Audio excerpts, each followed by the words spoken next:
and Andreas Loukas. Um, Karolis is a machine learning scientist at the Prescient design team within Genentech and Roche, and he works on generative models for de novo antibody design. He did his PhD at ETH Zurich with Professor Roger Wattenhofer, and he's really known for some of these very early works on graph generative models, which I think have preceded this new revolution of generative models for proteins, molecules, and so on. And it's exciting to be listening to AbDiffuser today. And Andreas is senior principal research scientist and machine learning lead in the same team. And his work has focused on the foundations and applications of machine learning to structured problems, especially protein design. He obtained his PhD from TU Delft, and he's been postdoc at TU Berlin and EPFL, where he was also Ambizione Fellow, and then, and I didn't know this, assistant professor at the University of Luxembourg. He then joined Genentech and Roche in 2022. And I think Andreas is known for, again, like very early works on GNN theory and foundational single author papers. And I think it's personally inspiring that he's now also, turning that into real world applications in protein design, which I think a lot of us are really excited to hear about. So take it away. Thanks so much for the kind introduction and invitation, Chaitanya. Yes, so let me dive right in.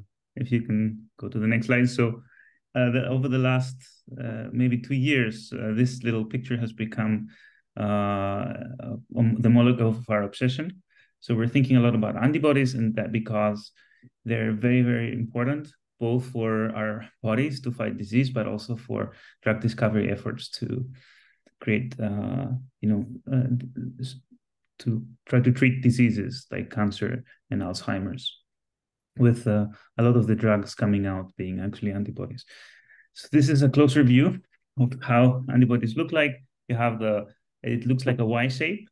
On the bottom, you have the base, which is the constant region, and you have two arms, and they're referred to as fabs. And actually, what we care about is the tip of that arm. Karolis, can you move to the next slide? Yes, so here I saw the tip, and that's the variable region. That's the region that changes and that determines function. And at the tip of the tip, you have the CDRs. These are the 3 loops per chain. So I forgot to say that there are 2 chains, the heavy and the light. And these CDRs are usually the place where binding to a particular antigen is happening, right? So we have cartoon representations on the left. On the right, we go to one finer resolution, one step of granularity further. This is the full atom representations. And you see that it's quite a large optics, complicated with a lot of symmetries and precise geometric properties that need to be satisfied.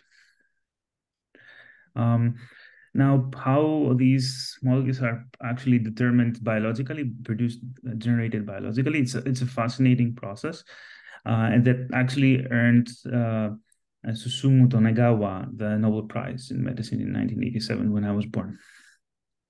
So basically, there's an antibody you can code it as a sequence, and this sequence contains different regions like the V, the D, and the J region.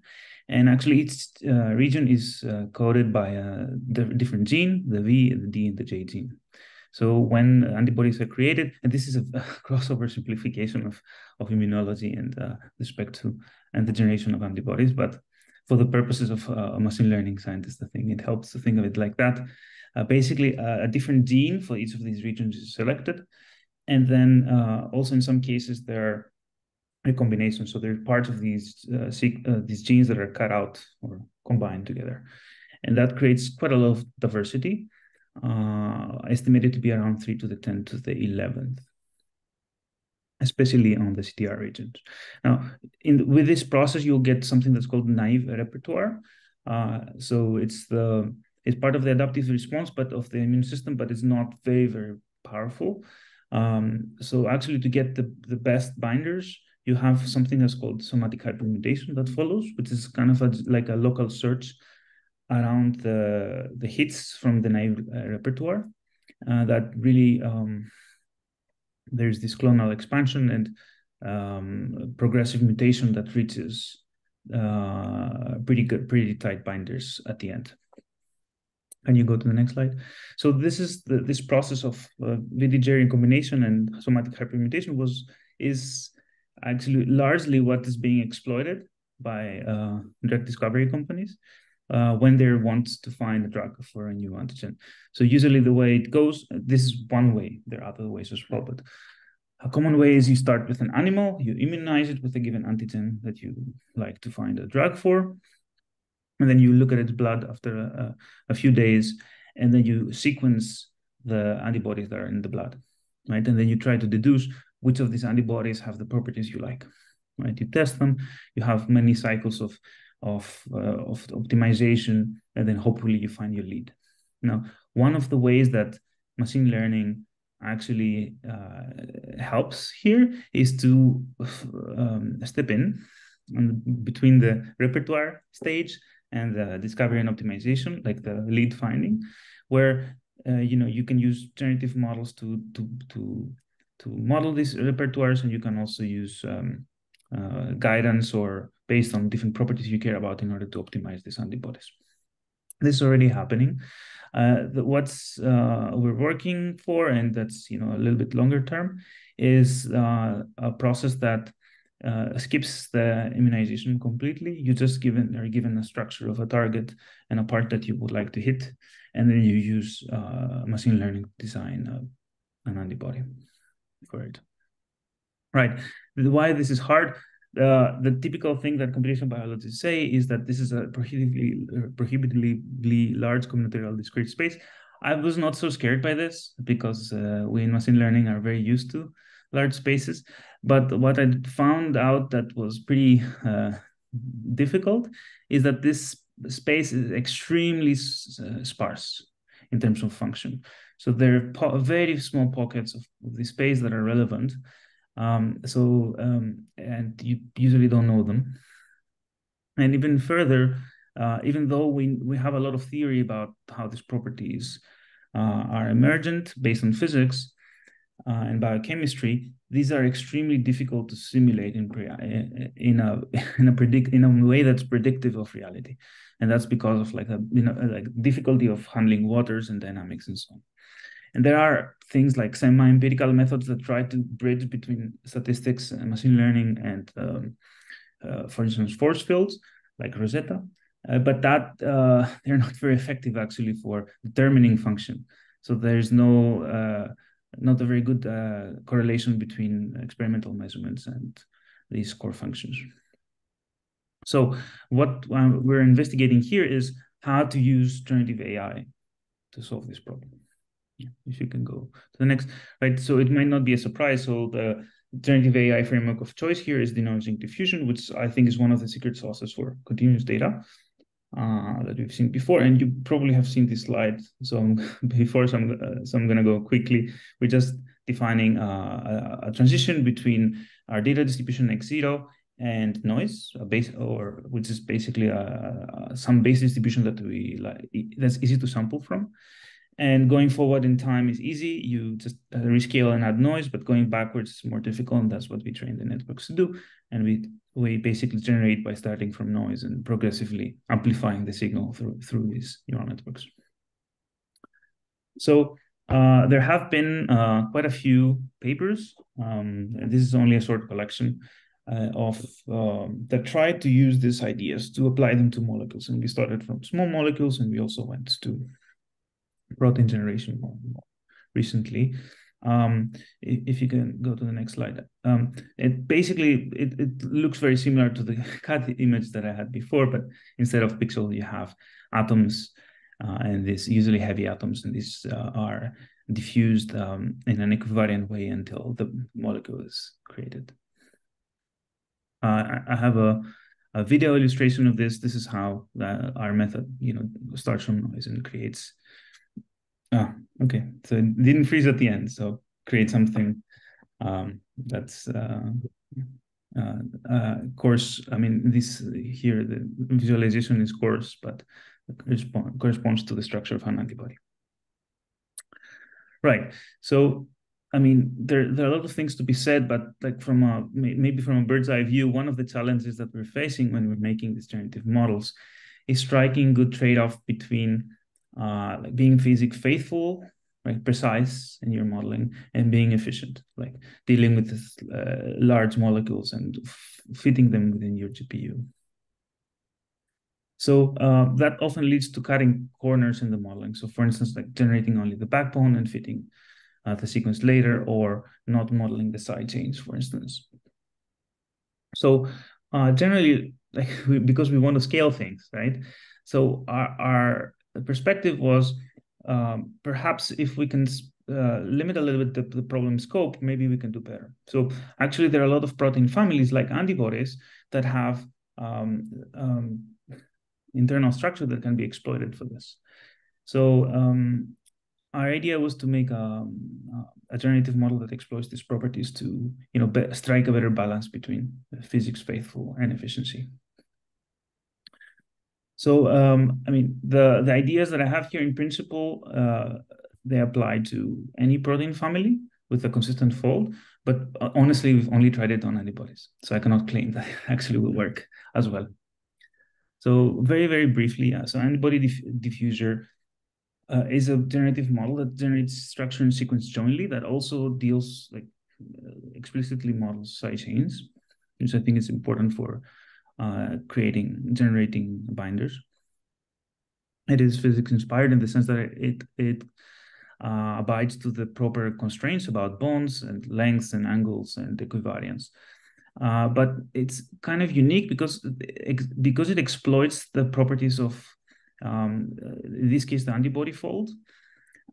It has a different representation that allows it to deal with some challenges. First of all, it leads to a different architecture, which is not relational, that we call AP mixer. That's actually much more memory efficient. So we can fit 10 times more data in a single GPU, 10 times bigger molecules. It's not 10 times bigger molecules. We can fit 10 times bigger, more parameters in a single GPU. But also it makes it easy to work with variable length sequences and generally to incorporate priors about how antibodies should look like that eventually make generation quality better. Right. So that's, I think, where I would like to leave it to Karolis, where he's going to make a deeper dive into some of these contributions. Yes. So as Andreas highlighted, like kind of our first contribution, and the best among equal is of our contributions is the maybe a mixer architecture, right? And as Andreas said, it's not relational, but it's equivariant, and as you can see kind of on the table on the right, with kind of same memory budgets or even lower memory budget, we can kind of use much more parameters, which usually kind of allows the model to learn better, kind of large language models and stuff do very well with over parameterization, right? Yes, and as Andreas said, we can kind of handle length changes very well, right? And kind of it's equivariant and all that. And, we probably sold it enough. So you're probably eager to see how it actually looks, besides hearing more of the sales pitch. So we can go into that, right? So the idea is that, if we have a fixed fold, like, antibody fold, but also, there are many others like Timbera fold or something else, right? We can do a structure-based sequence alignment, right? So that amino acid that is in like position 10 always kind of has a similar structural job to do, right? Like in case of antibodies, for example, position 10 means that it's in a beta sheet, right? And it kind of needs to connect to the other side of the beta sheet, right? Which can help the model. Well, knowing this, right, can kind of help the model in that, if it's generating a sequence, in a certain position, we know that, there's going to be certain amino acids and, are probably kind of at similar distances away from other things, right? But given this alignment, right, we can build essentially a fixed length representation, right, like the table on the right, that either has amino acids or gaps at every position, right? And as columns, we can put either amino acid types, to give us the sequence, right, or positions of all the atoms, right? Like, for example, here, like the nitrogen, the alpha carbon, and the other carbon to form the backbone, right? But also potentially side chain atoms. And when we have such a table, right, we don't necessarily have to do a GNN or a transformer anymore, right? We can just apply MLPs on rows and columns, right? And that's potentially much more efficient, right? Because we don't need to materialize all the relations between things. Yes. So, the architecture then itself can be quite simple, right? It's essentially, just an MLP mixer, right? That Google made for images, right? Where we just have a stack of layer norms and MLPs, right? That kind of are applied on columns and rows, right? With some skip connections. And, we stack a bunch of these blocks and then we have a model, right? Kind of rather simple. Now, of course, you probably would say now, like, what the hell? This is not equivariant at all, right? But there is an easy way to fix this. So we can use frame averaging as proposed by Puni et al. And the idea here is kind of simple, right? That, like, if you want equivariance or invariance, one thing we can do is find like a canonical representation for the data. And for example, if we have a point cloud, what one could do is do SVD to find maximal variance directions, and then just say that, okay, I want my X, Y, Z axis to be aligned with these maximal variance kind of axes, right? The problem is that, if we just do SVD, the maximum variance directions don't actually, we don't know if they're like the positive or negative axis, right? So that gives us like many potential canonical alignments, right? One thing that helps us in this case is that in human bodies, all amino acids are fixed chirality, so we don't care about reflections. So we can get away with only 4 combinations of these alignments because, the third axis, if we don't want to be invariant to reflections, is fully defined by the first 2 axes by cross product and the right-hand rule. So, when we have these canonical representations, essentially we can, feed in these 4 versions to the model, right? And then just average its output to get like an invariant representation, right? Which we would want when for the head that predicts the sequence type, right? Or amino acid type for the sequence. Or, we kind of take these 4 outputs, transform them back into the original reference frame and average there to get an equivariant output, right? Which we want when we predict atom positions, right? So, if we just wrap our model, or in our case, we found it a bit better to wrap every MLP mixer block with this, we get, an equivariant model, right? Which solved this problem quite nicely for us. And I guess a thing to mention is that, most equivariant models otherwise are relational, right? So while this, technically, we need to run model 4 times, right? So it's kind of 4 times higher memory and compute kind of cost, right? Because it's a non-relational model, it still can be kind of more efficient in the end, right? Because otherwise we potentially end up materializing like n interactions between atoms or residues. Right. And, second kind of important thing, or very important, insight, I would say, is that, usually for diffusion models, people use very simple priors, right? So like a Gaussian distribution, or in terms of categorical distribution, just a uniform categorical distribution, right? And we like provide some theoretical motivation. If your prior is somehow quite close to your real data distribution, right? Like your generative model just needs to do less work, right? Which is quite intuitive. But this kind of, gives a motivation to try to do better in terms of priors, right? And like before, for example, Ingram et al. in the Chroma paper, they did try to handcraft a covariance that respects the chain likeness of a protein. But in our case, we want to take this a step further and have a data-driven process that can give us, for example, like a Gaussian covariance matrix, right? That ensures that the kind of the noise we add respects the constraints of the fold, right? So that like the protein is a chain, but also, kind of the beta sheets and such that we have in the antibodies that are, kind of fixed. So for this, what we can do is essentially we can learn an adjacency matrix, right, that captures these correlations, and then use this in a Gaussian Markov random field that parameterizes the covariance of the prior Gaussian distribution, right?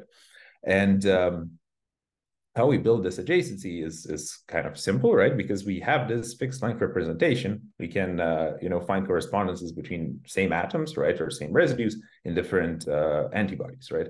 So essentially, we compute like the mean distance between any two atoms in over the whole data set, right?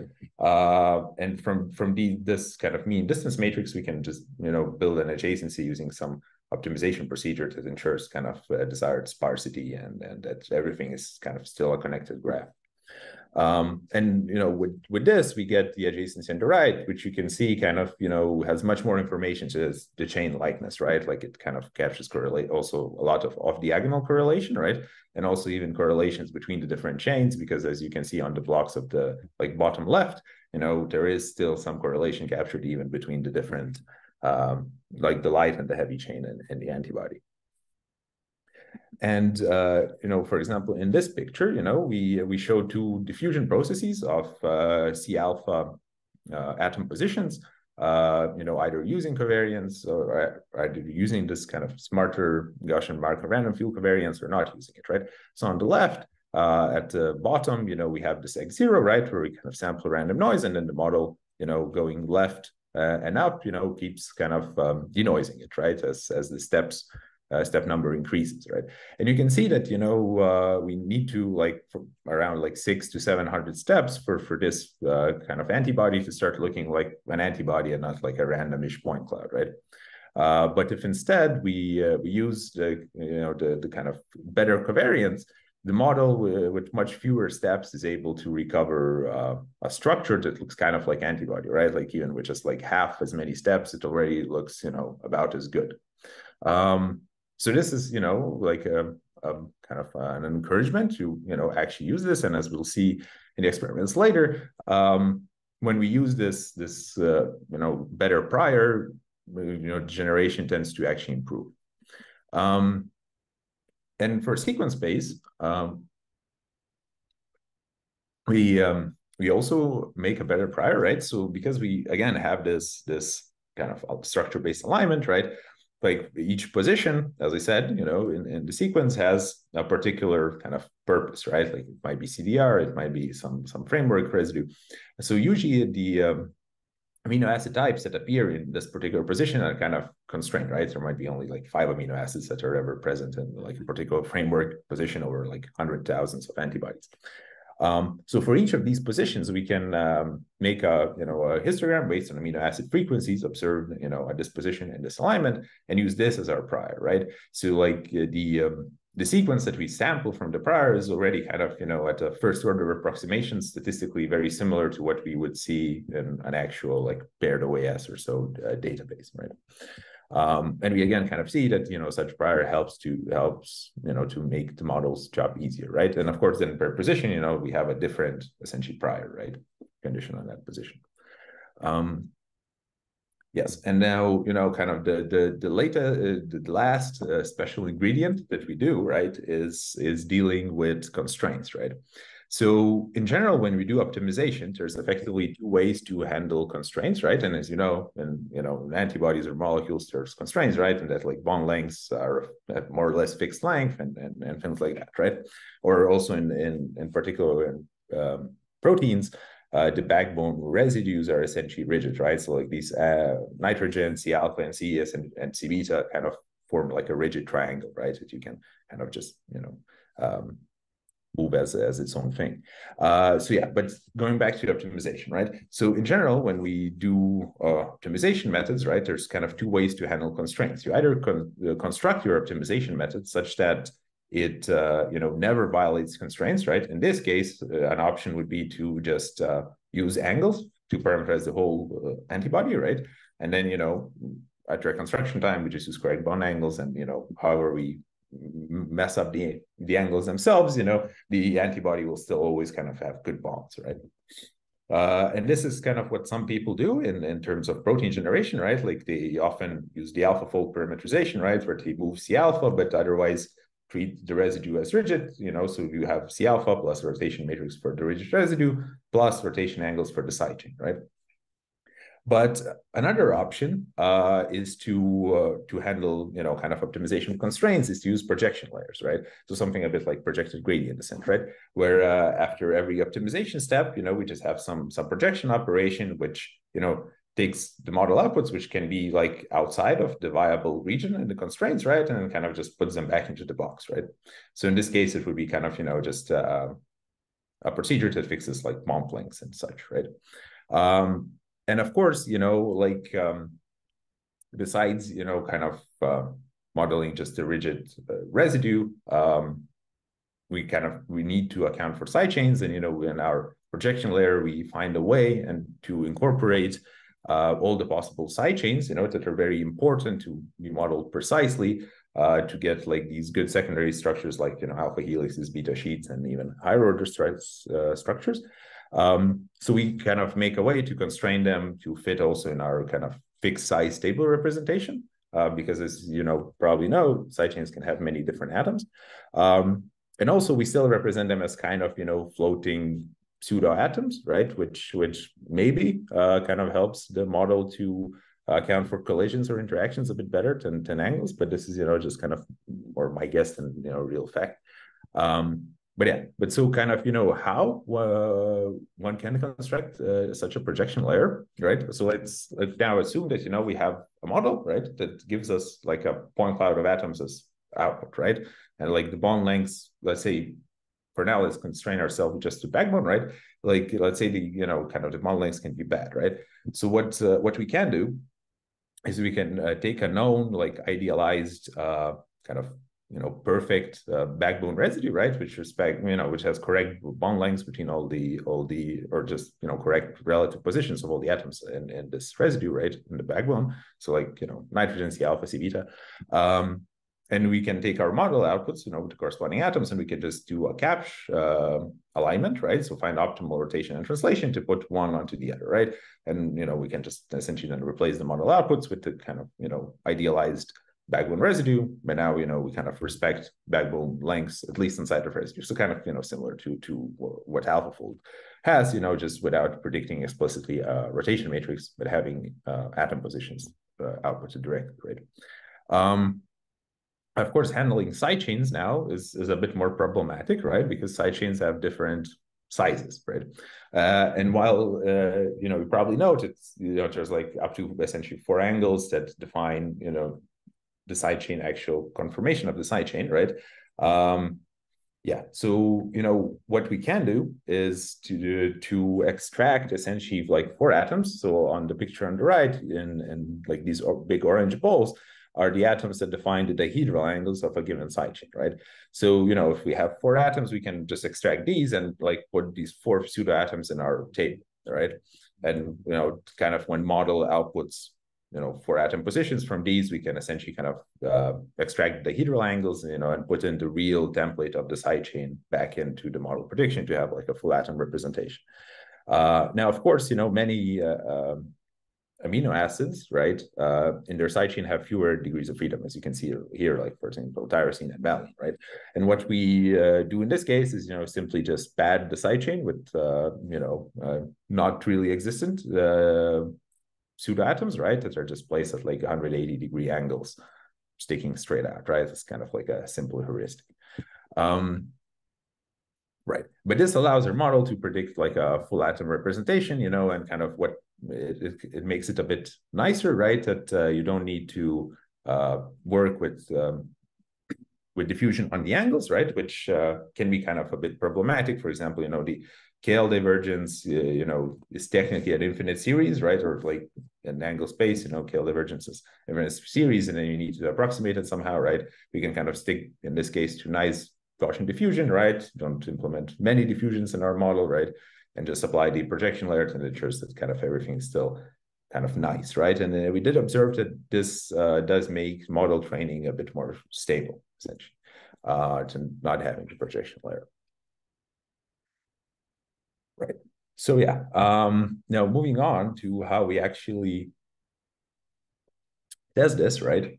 So we kind of want essentially to start, from like first things first, right? So like if I want to design drugs, essentially I should at least be able to like model like a distribution of antibodies, right? Like I should be able to capture what is an antibody, right?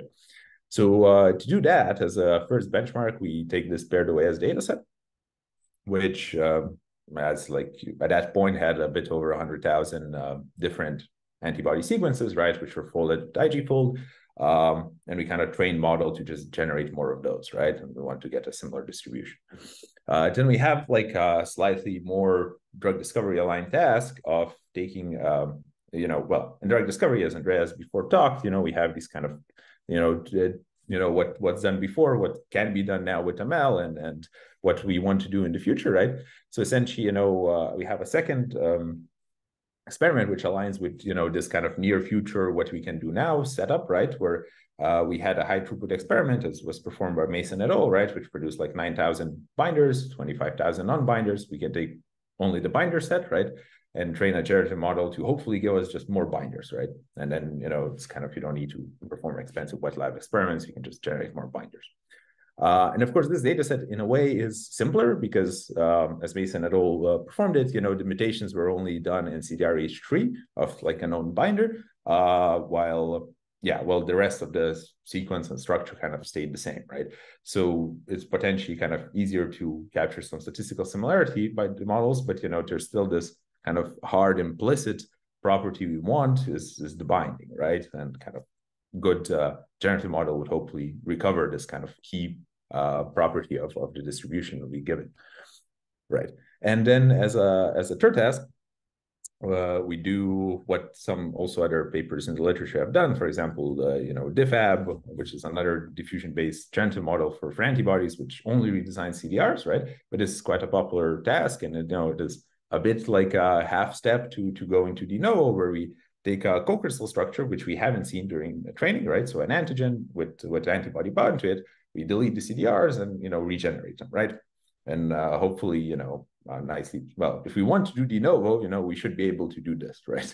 But of course, since we actually give the framework and where the thing must go, right? It's a much easier task, but still, kind of going in the same spirit, right? So yeah, and like for the first two tasks where we still kind of approximating distributions, we essentially do a bunch of metrics, right? Like some of them based on sequences, like for example, how much like how likely the like a protein language model thinks the sequence is, what's the edit distance to the training set of a given sequence, how stable a folding model thinks the sequence is, or what are many biophysical properties such as like CDR positive charge count, negative charge count, heterophobicity, such as that, right? Or also the kind of energy of the structure is just judged by a force field, right? And all of these can kind of, distributions of can be compared to like test distribution to see if the model generates kind of sensible samples, right? And we also have like a structure MSD where we, take the generated sequence, fold it, and compare if the folded structure kind of matches the generated structure by our model, right? As kind of a self-consistency thing. And I think we're kind of going a bit slow. So we, compared this a bunch of baselines, a bunch of ablations, very, very good. So you can kind of see it in the paper, but I'll probably try to pick up some speed on the experiments, right? So here, we essentially have an ablation, right, where we include, we try all kinds of backbones in our diffusion setup, right, using the priors, not using the priors, and also compare with a few models from the literature, namely the IGLM large language model, which was trained like on hundreds of millions of antibodies, while, this training set was actually, like only like 100,000 paired OS antibodies, right? So in some sense, this is like, like a bit unfair comparison to a language model, right? But it still doesn't get as good of a similarity, even when we kind of condition on starting sequences from our test set as our model, especially, when we look at sequence-based metrics, such as, like how much language models like it, or how close it is in the distance retaining set, the language model does well. But when you look at like more biophysical properties such as hydrophobicity of CDRs and their charge, it does kind of less well, right? And as promised, using our like priors is better, right? Or kind of using our AP mixer instead of some like eGNN or frame average GNN is also an improvement, right? And yeah, if we can talk about these later, or you can look at the paper because it should pick some speed. So kind of similarly with the RMSDs, we kind of in the self-consistency case, the best versions of AbDiffuser, which also model side chains, not just the backbone, actually achieve like RMSD that's like competitive with IgFold, because IgFold internally is comprised of like 4 folding models. So kind of, RMSD of AbDiffuser is kind of similar to what, one of these internal models achieves to the other, right? Which is quite nice that we get legitimate structures, right? And now going on to the second experiment, when we have this real mutant data set, and we want to take all the binders and generate more binders. As I said, kind of, the statistical similarity measures are not bad for most models, right? But what we mostly care about is, will these be a binder, right? So kind of, the second column on the right. And also, of course, we want the generative models to give us, many new sequences, right? So to kind of unique, right? And in this setup, while the generative models only saw the binders, we also train a classifier to see both binders and not binders, and then kind of tell if the model more likely approximated the distribution well, right? As in it gives things with a high probability of binding. And here we test against, 3 CDR in painting baselines, which, at this time also kind of received the actual, framework and folded structure only in paint CDRs, right? Well, our baselines actually regenerate the whole thing, but, there's not too big of a difference because the sequence is always the same for the frame. Right. And, as you can see, like mean achieves like quite poor uniqueness, but for example, diffab, which is another diffusion model, right, does quite well and has like also high binding probability. And now, in diffusion models, what can happen is, what generally happens, right, is that you generate the whole distribution, right, including the tail ends of it, which might not be very good binders when we want more binders, right? So what is potentially desirable, right, is to sample like the mode of it, right, where we kind of, the model is very sure that it's in distribution, so it's likely kind of in some sense to be a good binder, right? So to do this, we can do something a bit similar to what like our diffusion, for example, did, right? And like reduce temperature, in which case, in the Gaussian case, we just kind of add less noise during the denoising process, right? And this, as you can see on the right, when we have these AbDiffuser versions with like temperature of 0.75, right? So we reduce noise by a bit, the binding probabilities increase, and even, like kind of the sequence similarity gets better, right? Which suggests that, the models kind of underfit a bit the distribution, right? But you can increase the temperature even further to even more boost the binding probability, while, at that point, of course, the similarity of the generated set is a bit worse to the baselines. Yeah. So, but, the most important thing, is like, in silico validation is not perfect, right? So we actually submit these examples to the wet lab, right? And we do is in 2 ways, right?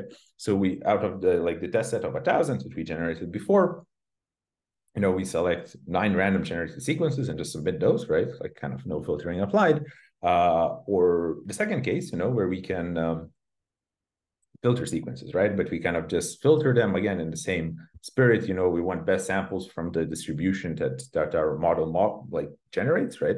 So what we do is we have all of these previous metrics, like naturalness, stability, whatnot, right, of the generated distribution, and we essentially just pick the sequences that fall in the best quantile in every of these kind of metrics that we had before, right? So we just kind of pick best samples out of the generated set, right?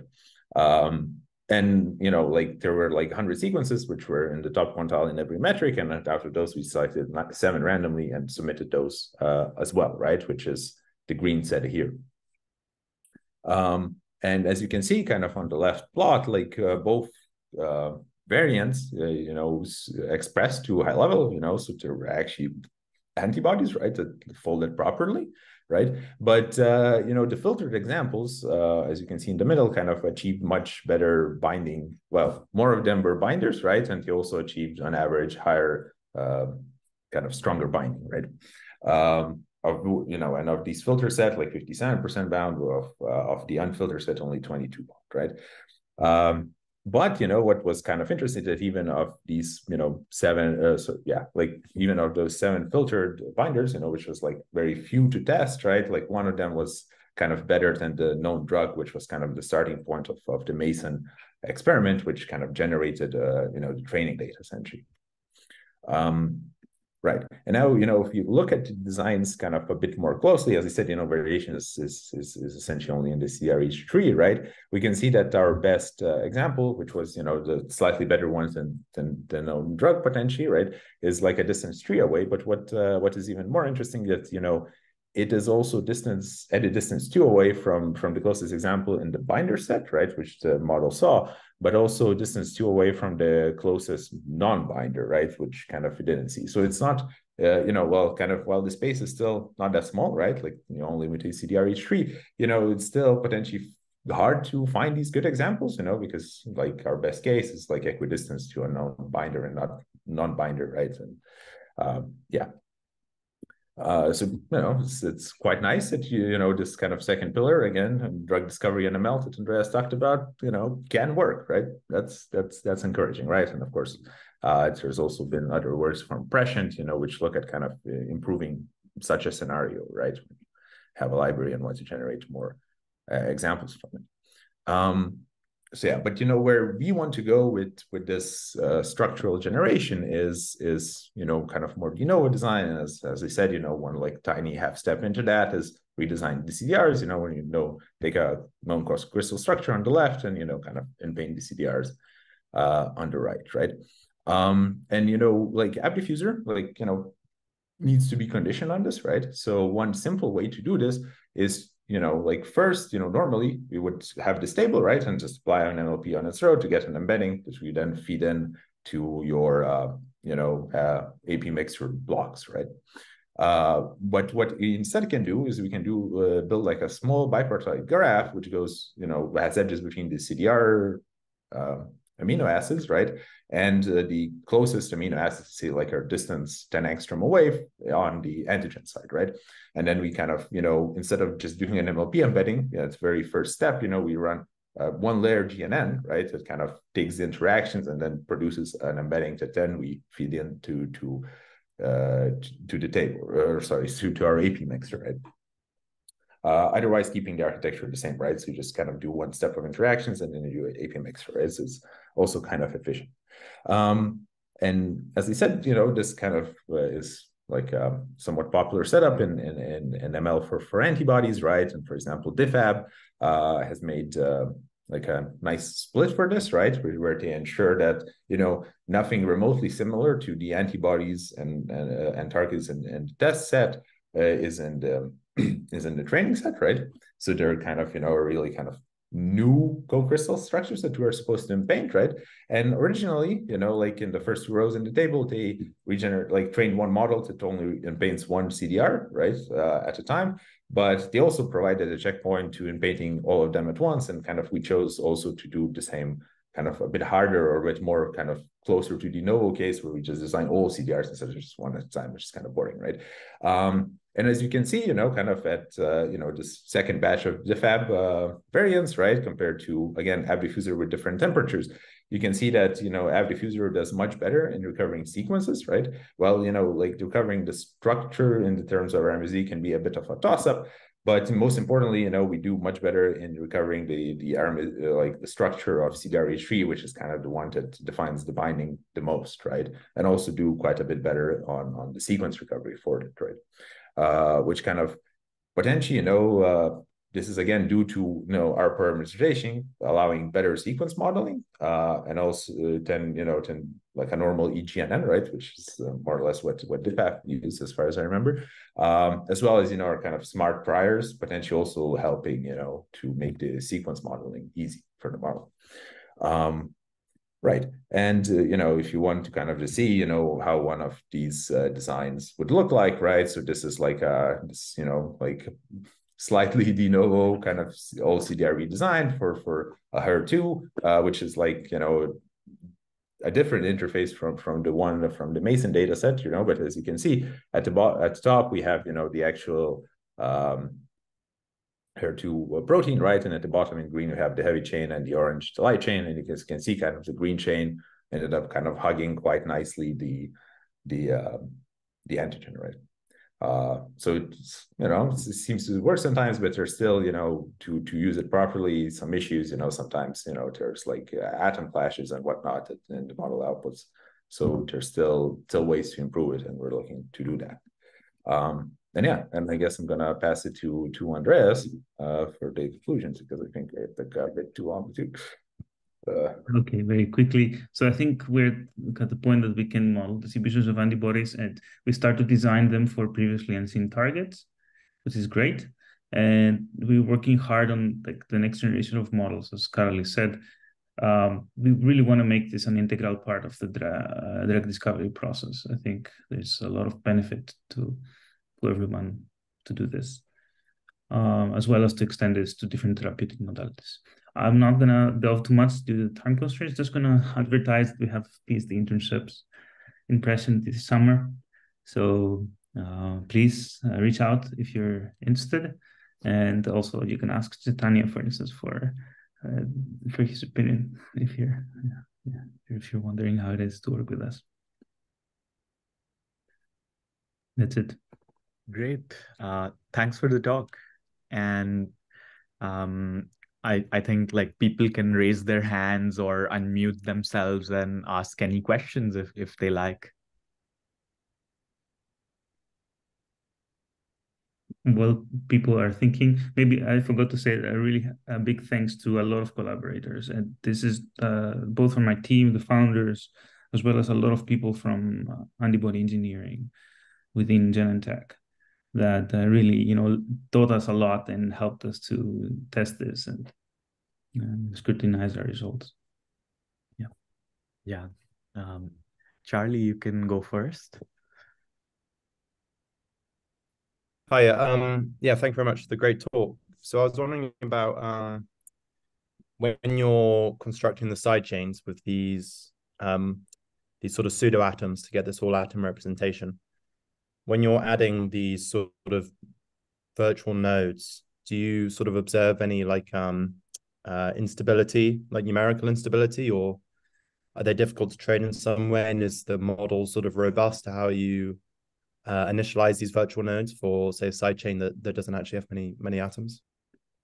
So it seemed to be quite robust, right? Because, well, at the end of the day, like what we do is we just kind of change the training target, right? So now, instead of training targets sometimes having, 2 dihedrals, sometimes 4 dihedrals, it just always has 4 dihedrals, right? So from the model perspective, it's fine, right? Like one thing is that we didn't do that one might want to do, right, is to somehow, like not count these towards the loss, right? Or somehow, kind of just because like now it's fine, right? But like potentially the model wastes capacity to model something to just kind of randomly put in, right? Which is maybe not ideal, but it seemed fine. Fair enough. Thank you very much. And so do these virtual nodes, do they have are they containing residue type information anyway, or are they like purely positions and then so they're residue modeled in a different tensor? Yeah, so they're kind of purely positions, but like the tensor is really like it's really a table, right? So like we do have like 21 kind of positions for one hot encoding of the amino acid type plus a gap, right? If it's got a gap or not, and then like however many kind of atoms we're modeling in this case, right? So kind of like 9 for backbone, or if we include the side chains. So yeah, but it's really a row with like a one hot encoding plus a bunch of positions, right? Yeah. All right, cool. Thank you very much. Yeah, sure. Julia, do you want to unmute yourself and go ahead? Yeah. So thanks for the great talk. It was really awesome. My question is gonna maybe link to a bit to like what Charlie asked, because when you had those ablation studies, it looked like your model was, of course, much better than the baselines, but it wasn't like the model with side chains was consistently performing better than without ones, or the other way around. Why do you think it is not like one of those versions is definitely better than the other? Well, so the biggest thing with sidechains is that they kind of come into play really when we do like interface modeling, right? So if we wanted to like predict binding, between antigen and antibody, we would really care about sidechains, right? Well, for example, for framework, the framework is still, these beta sheets that are kind of fixed, right? So modeling sidechains is probably doesn't add a lot of value, right? But it's still work that the model needs to do, right? To kind of, still get a low loss and put them correctly.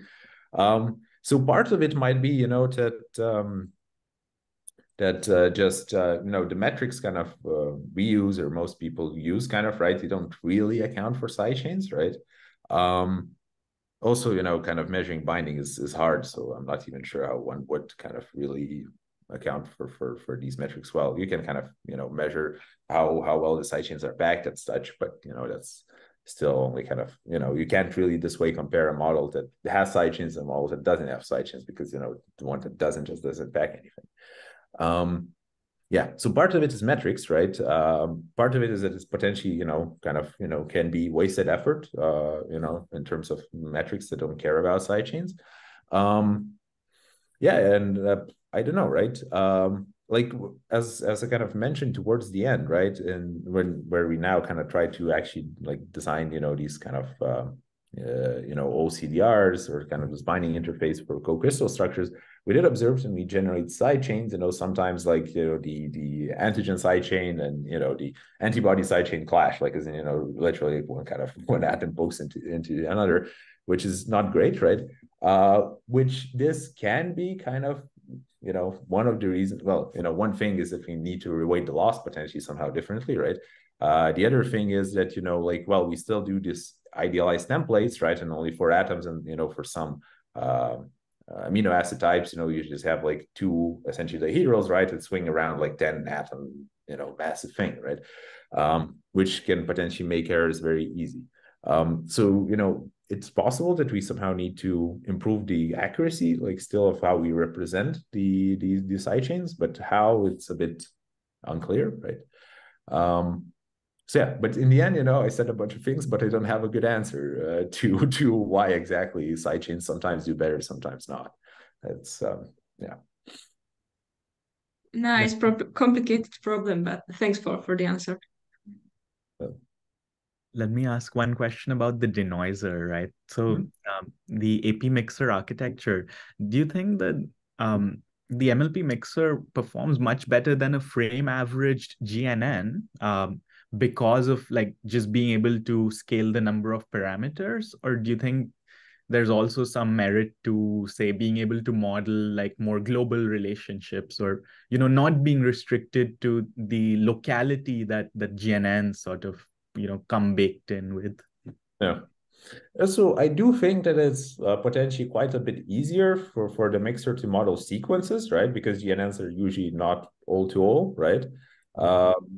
And in general, like GNNs, when they are kind of all-to-all, right, or kind of just have high degrees, they're usually kind of, harder to train, there's this or squashing whatnot, right? Like they're just kind of not necessarily, made for modeling sequences in a way, right? Which, of course, not to say that MLP mixer is, I guess transformers usually are, but, like with this fixed length representation, it's potentially, like much better at least modeling the sequence, right?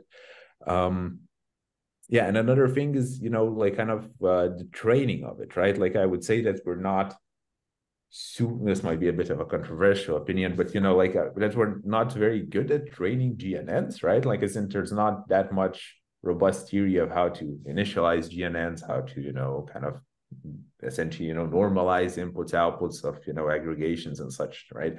It seems a bit more ad hoc, right? But for MLPs, or, transformers, there's kind of a more robust knowledge of how we do layer norm scoop connections and all that, right? So the training is potentially kind of a bit nicer, right?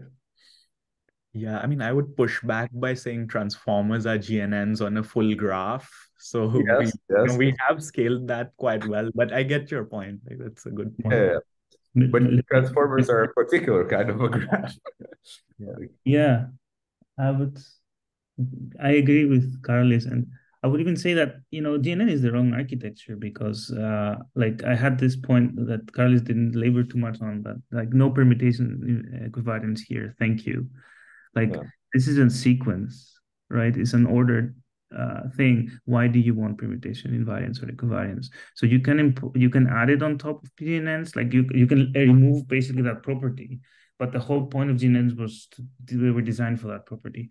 So and I would also push back with respect to scale like transformers. I don't really think that we have figured out how to do it well. Like if you work with large transformers, like there is quite a bit of pain in training transformers if you compare it to other models. So I mean they're very powerful, but I think we have still to do to improve how we train them. That makes sense. Yeah. Charlie, do you have another question as well? Yeah, I was interested in the experimental binding affinities. I can't remember. It was one of your previous slides. I can't remember if there was KDs or PKAs or something or PKDs, but there seemed to be a bimodal distribution in the designed antibodies, or but that's just for 16 designs. There's a few examples to really say. So the top one, so the whisker sort of above the baseline antibody is just one sample. Yeah, it's one. Yeah. Or well, I mean, antibody is the kind of the red X, right? But only one thing. Sure. And just out of interest, in any larger scale experimental assays you may or may not have done, have you noticed a similar like bimodal distribution? Or we haven't done a larger scale on this particular thing, and so usually you have a tail, like so it becomes increasingly harder, right, to identify like high PKD things. But also I have to say that these are not really they're SPR experiments, which are a lot more laborious and expensive and precise than they're like high throughput experiments. So yeah, on one hand you have less examples, but on the other hand you really know with much higher accuracy what's the binding like. Yeah, because actually the data set itself is a bit noisy that we used for this, right? Like there were quite a few sequences that appeared both in the binder set and the non-binder set in the same data set. So it's Yeah, I mean it's a DMS, deep metagenesis screening thing with a yeast display. So and then they look at the read counts to determine binding. So it's known to be pretty noisy, right? So like even if you perfectly fit the binder distribution, you won't be able to get 100% binding simply because there's experimental error. Cool thing. And I had one more question, if that's all right. I mean, so this is kind of a derivation of Julia's question. But a lot of I wonder if you've considered using any sort of auxiliary loss functions to fix a lot of the things we've been talking about. So obviously a lot of people use steric clash losses based on some sort of histogram thing, but have you also maybe tried implementing something like a differentiable force field that you could optimize in, say, your last few steps of generation? So like we do have like also some people at Prescient are working on like a torch based force field, right?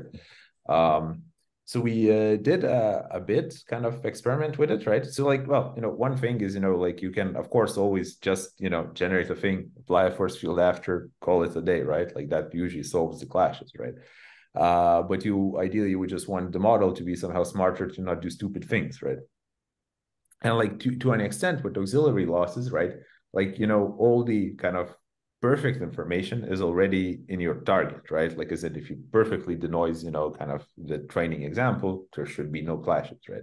So you only, so essentially, you know, if you add an auxiliary loss, in a way, you kind of just reweight what you care about, right? Somehow differently, right?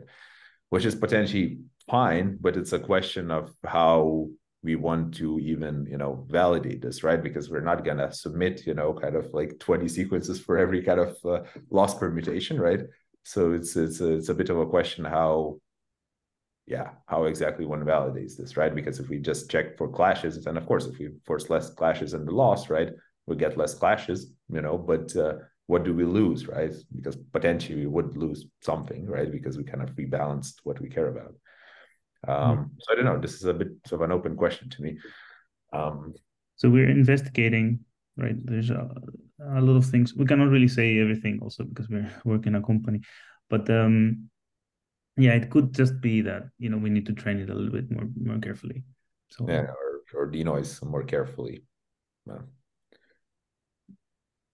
No, it's very cool. Thank you. Does anyone else have any questions or thoughts? Yeah, Julia, go ahead. I mean, and guys, it's up to you. I mean, however much time you have to interact with us. I mean, No, sure, right. At least I have time.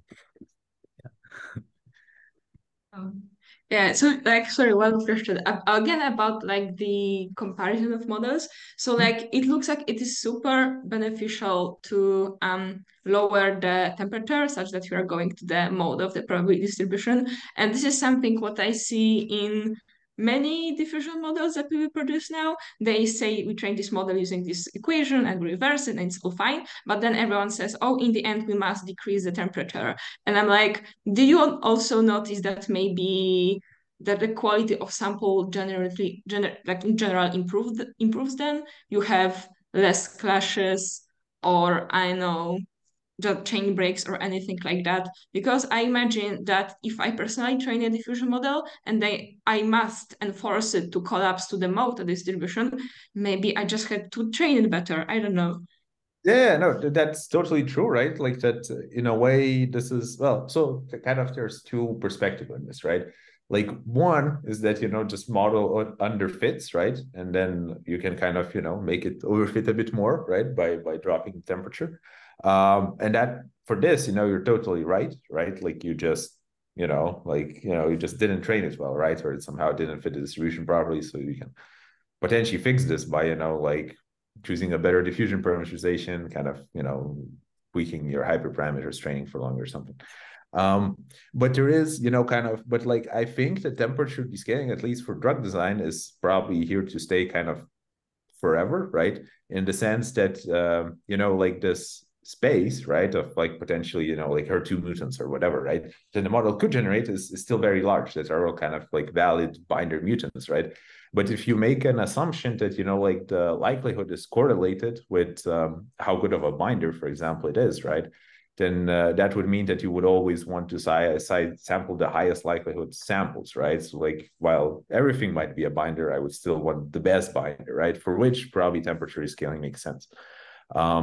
Yeah, so, you know, it is a bit of a hack, but it's also kind of probably has some good reasons to stay, at least in some setups, right?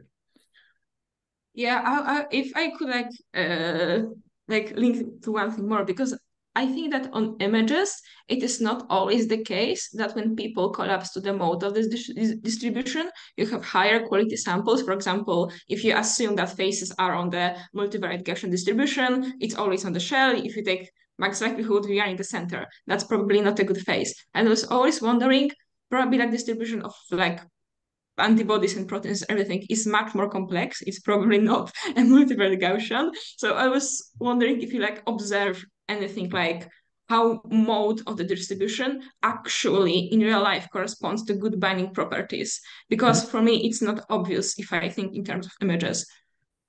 So, well, I would say that, okay, a slightly different problem is that, like, yes, when we kind of reduce the temperature, what we do see, especially even more so in the sidechain model than the non-sidechain model, is that like the structural quality decreases, like as in the self-consistency RMSD, you know, kind of a folded sequence versus what the model generates increases, right? And somehow visually it seems that it's a bit going kind of maybe towards like a mean antibody, or, you know, kind of the beta sheets get a bit somehow too wide for some reason, right?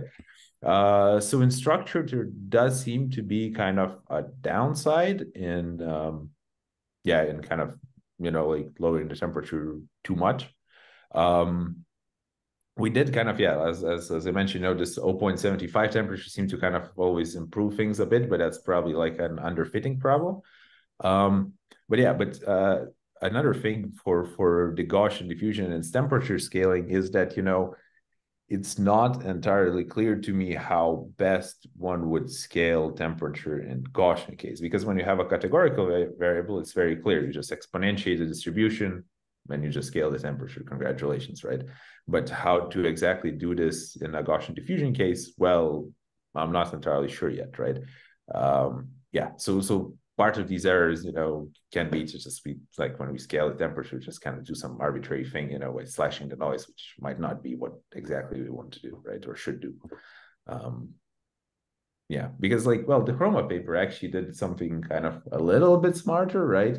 And that they adjusted their kind of noise scaling according to their schedule, essentially, right? But they also still assume that, the output data distribution is Gaussian, which, like antibodies are not really Gaussian. So it's, it's still, it's better, but not amazing probably in how to do temperature scaling.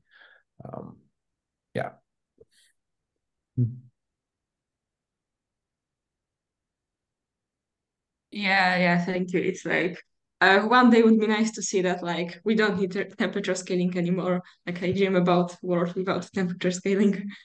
Yes. Like ideally, we would probably do away with it, but then it's still a question: how do we sample a sample from the mode, right? Because potentially, at least my gut feeling says that this kind of more likely sample means likely better binder should probably hold, right? If we're approximating a binder distribution. But how we then kind of because we could also potentially change the training somehow, right, to ensure that kind of model when it's trained only generates kind of a tight binder distribution of very best ones. But how you do that, right? Well, maximum likelihood training, right? But that usually tends to collapse to produce like 5 different examples, which is maybe not also what you want, right?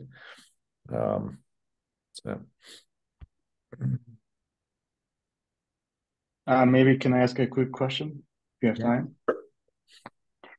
So towards the end of the presentation, you mentioned that basically next step is to do de novo design for out of distribution crystal structures. Yeah. But your modeling is it sort of depends on the statistics of the training data. Mm-hmm. So how do you do the how do you generalize to out of distribution? Well, so kind of. Karolis. Yeah. Sorry, I don't think we can say too much about this. I'm sorry. Okay, it's fine. Right. We try to be as open as possible, but there's kind of a point that we need to lose. Which means something cool is coming soon. Fair enough. Well, without giving the game away, right? Like we started with this dream of just de novo protein design, right? And then we saw that we can do this we can recapitulate distributions, and we can start with known proteins and improve them a lot. How far away do you think we are, like from you guys' vantage point, to this dream of de novo? And perhaps, even how far are we from just knowing a sequence and then designing something for that? Not even knowing the structure. At least what do you think? No, so like it depends, right? Like there's many steps to de novo, as you say, right? Like as in, the most kind of nearest future kind of feasible thing is, where you kind of already have a co-crystal structure. You can just remove the antibody, right, and design something else. But then where kind of it needs to go on the antigen, right?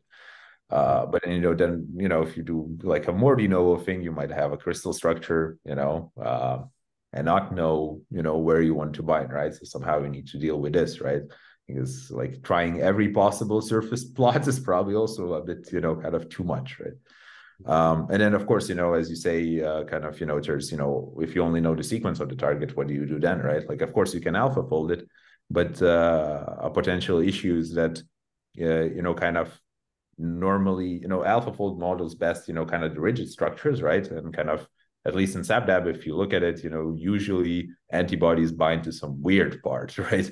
Like, for example, the trastuzumab, kind of, which is on the slide, right? Like on HER2, there's this like a loop that's kind of hanging on essentially like a tail on a cat, right? And it binds to that, which is kind of, like probably AlphaFold, but it doesn't model that loop too well, I would imagine, So yeah, it's also, then a question how you approach this, right?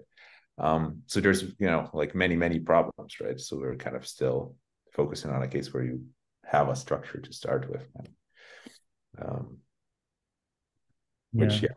I agree with Karolis. There are many variants of what de novo can mean, and there can be a lot of heated discussions about what it is and what is not. And we see papers coming out, right, with very good, very nice results. So I think it's close, but depends on the variant you're interested in. Yeah. Miruna, go ahead. So I have, So I wanted to ask, taking this even further, so taking the designs in the lab, if you think that we reach another bottleneck there in terms of synthesis of these novel designs, and how you feel about that? Yeah, you mean that like we cannot synthesize a lot of designs in the wet lab, or? Yeah, or because I'm thinking of generating synthesis routes for novel designs, and whether we believe a priori that chemists or wet labs will be able to deal with that with basically no bottlenecks, or if you think that synthesis of these novel designs is in itself a bottleneck, and if we should come up with new ways of attacking this. I see. So actually, I think in small molecules, you are absolutely right that this is a huge issue, right? How do you create a synthesis path and create it? Like, there's some very interesting stories in the past, for instance, about after insulin was determined and it was a magical drug, like figuring out actually how to actually scale it and create it, and it took a lot of time and effort. But with large molecules, it's pretty easy. Like, we have very established ways, like, so it's not a problem at all. Like, we can synthesize pretty much whatever we want. Well, as long as you stick to the 20 amino acids, right? And yeah. Like, maybe not exotic amino acids, I don't know, but I was thinking also in terms of side chain. That is where I would see a potential problem, but I see your point.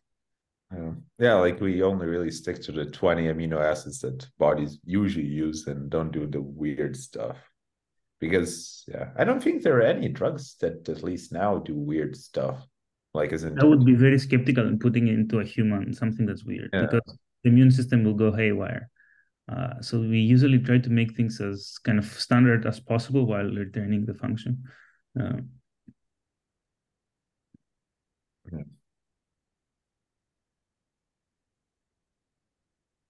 So can I ask a question? Thank you for the nice talk. So I'm interested in how do you model the minor protein variations in designing the CDR region? Because it is usually changeable, and the complex structure of the protein of the antibody and antigen together is a bit different from when they are separate. Yeah, definitely. So in the first two experiments, we're just modeling free antibodies, right? So that's we're modeling the free state, and actually, in truth, in the structures that we had, they were folded structures. So we didn't really have. So structure was just a means to improve computation and like the modeling, but not the output of that we cared about, right? On the other hand, if you're designing complexes, right? If your training data are complexes, so because like the benchmark is usually complex, right? And exactly. But if your training data are complexes as well, then you're optimizing for the right thing. So The problem would be if you were training it for free antibodies or free proteins, and then you're testing it for complexes. That would be difficult. But if you're consistent in the way you're treating this, I think it's doable. Yeah.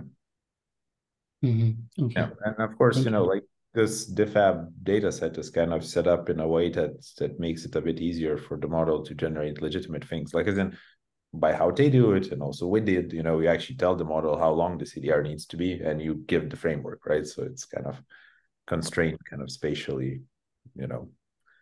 Did you use like private data from the company? I mean, usually the scale of the data set would be very important for the pre-trained model. So for these experiments, we used like exactly the data set that they used, right? Yeah, but of course, currently, you know, have other things too. Yeah, we have internal. The data set is actually, as I remember, it's not very big, right? It's about 30, maybe 30 per day sequence. Oh, like no, SabDab is even 30, no, 3,000. Yeah, like SabDab, like how they use this, yeah, like 5,000 raw and then filter down is like 4,000 or something instead of the 5,000. So some or 3,000, something like this, right? Yeah. It's a small data set. So that's, I think, maybe a key difference to EMEDS is that we were talking about before, right? Because we have so little data, there's a lot of uncertainty in parts of the space, right? So you really want to go where you're certain. Yeah. Exactly. And you in the import data, you consider both heavy chain and light chain at the same time. And you try to generate the whole sequence of the antibody rather than just the CDR part. So in the first two experiments, I mean, the whole sequence should be around the 100 to 200 sequence length, and I mean a sequence, and the CDR region is usually 20 to 40. So it's a big difference for the I mean the computation or the variable dimension of the program. And usually, like, people don't want to change much of the non-CDR part. I have a little bit of a different opinion. So actually, there is a lot of influence between CDRs and frameworks that is not so recognized. So I think you should have a model that is able to reason about frameworks as well and potentially redesign them. For instance, if you're working with data from immunogenic campaigns, these are usually the frameworks, they're not the ones you want because they're not human frameworks. So you should be able to, for instance, mutate animal framework back to a human one to reduce immunogenicity. So I think it's important to model the whole thing. And yeah, for this experiment, we just did CDR just to compare, but like usually we are generating everything. So when last question. So when you try to, like, I think you need to add noise. I mean, in diffusion model, you need to add noise for either the coordinates and of the amino acids, I mean the residue, and also the types. Do you have some prior for the distribution of the AA types? Yeah, so we or just randomly use uniform distribution from from 20. No. So we do for both positions. Well, positions we build this covariance matrix, right, that I showed some slides above, right? But also for sequences, we do build like kind of like compute, right? Yeah, like for each position. So it's not uniform, right? It's kind of based on observed antibodies, essentially. I see. Yeah. So yeah, this is as similar as we have done. Yeah. Thank you very much. Yeah, no, that makes sense. I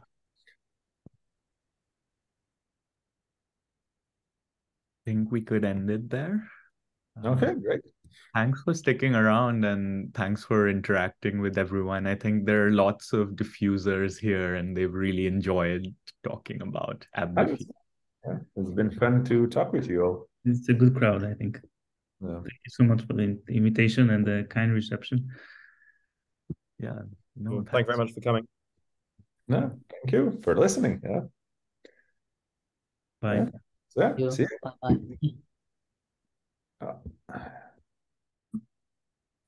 Bye.